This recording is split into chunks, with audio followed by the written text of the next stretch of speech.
بسم اللہ الحمد للہ الصلاۃ والسلام علی رسول اللہ اما بعد۔ جس طرح آگ انسانی جسم کو جلا دیتی ہے، اسی طرح سخت سردی بھی انسانی جلد کو جلا دیتی ہے۔ اسی لیے جہنم میں شدید گرمی اور شدید سردی کا بھی عذاب ہوگا، جیسا کہ صحیح البخاری کی حدیث نمبر 537 میں ہے۔ سیدنا ابو ہریرہ رضی اللہ تعالی عنہ بیان فرماتے ہیں کہ رسول اللہ صلی اللہ علیہ وسلم نے ارشاد فرمایا، جہنم نے اللہ سبحانہ و تعالی سے شکایت کی کہ میرا بعض حصہ بعض کو کھا رہا ہے، تو اللہ سبحانہ و تعالی نے جہنم کو 2 سانس لینے کی اجازت دی، ایک سانس گرمیوں میں اور ایک سانس سردیوں میں۔ رسول اللہ صلی اللہ علیہ وسلم نے فرمایا،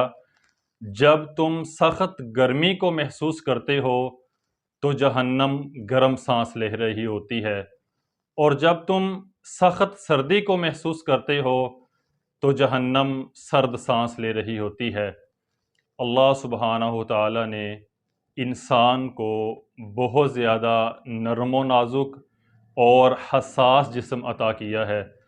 جو نہ بہت زیادہ سردی کو برداشت کر سکتا ہے اور نہ ہی بہت زیادہ گرمی کو برداشت کر سکتا ہے۔ جو لوگ اس عارضی دنیا میں رہتے ہوئے نیک اعمال کرتے ہیں، اللہ اور اللہ کے رسول صلی اللہ علیہ وسلم کی اطاعت اور فرمانبرداری کرتے ہیں اور گناہوں سے پرہیز کرتے ہیں، گناہوں سے بچتے ہیں، اللہ سبحانہ و تعالیٰ کل قیامت والے دن ان لوگوں کو جنت میں داخل کریں گے، جس میں نہ بہت زیادہ گرمی ہوگی اور نہ جس میں سردی ہوگی، جیسا کہ اللہ سبحانہ و تعالیٰ قرآن مجید فرقان حمید میں ارشاد فرماتے ہیں، لا یرون فیہا شمسا ولا زمہریرا، جنتی لوگ جنت میں نہ بہت زیادہ گرمی کو دیکھیں گے اور نہ بہت زیادہ سردی کو دیکھیں گے۔ اور جن لوگوں نے اس دنیا میں رہتے ہوئے اللہ اور اللہ کے رسول صلی اللہ علیہ وسلم کی اطاعت اور فرمانبرداری نہیں کی، جنہوں نے اس دنیا میں نیک اعمال نہیں کیے، کل قیامت والے دن ان لوگوں کو جہنم میں داخل کیا جائے گا، اور جہنم میں جہنمیوں کو دونوں طرح کے عذاب دیے جائیں گے، شدید سخت گرمی اور شدید سخت سردی کے عذاب میں مبتلا کیا جائے گا۔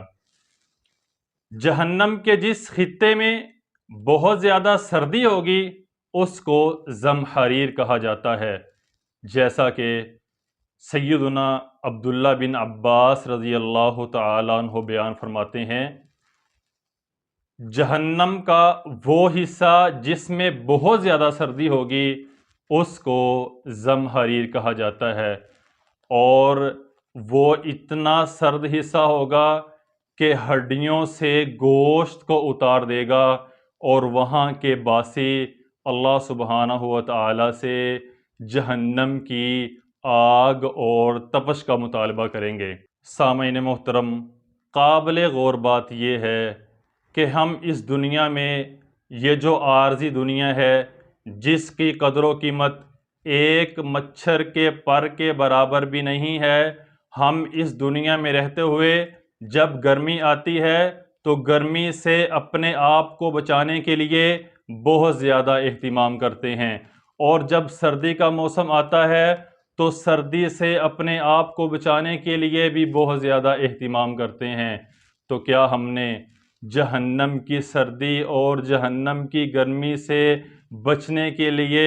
اس دنیا میں کوئی اہتمام کیا ہے یا نہیں کیا؟ اگر نہیں کیا تو آئیے اللہ تعالیٰ کی طرف پلٹ آئیے، نیک اعمال سر انجام دیجئے، گناہوں سے توبہ کیجئے، اللہ سبحانہ و تعالیٰ سے اپنے گناہوں کی معافی مانگیے، اللہ اور اللہ کے رسول صلی اللہ علیہ وسلم کے طریقے پر عمل کیجئے، تاکہ اللہ سبحانہ و تعالیٰ ہمیں کل قیامت والے دن جہنم کی سخت گرمی اور سخت سردی سے محفوظ کر کے جنت میں اعلیٰ مقام عطا فرمائے۔ اللہ تعالیٰ سے دعا ہے اللہ تعالیٰ ہمیں اس عارضی دنیا میں نیک اعمال کرنے کی توفیق عطا فرمائے۔ والسلام علیکم ورحمۃ اللہ وبرکاتہ۔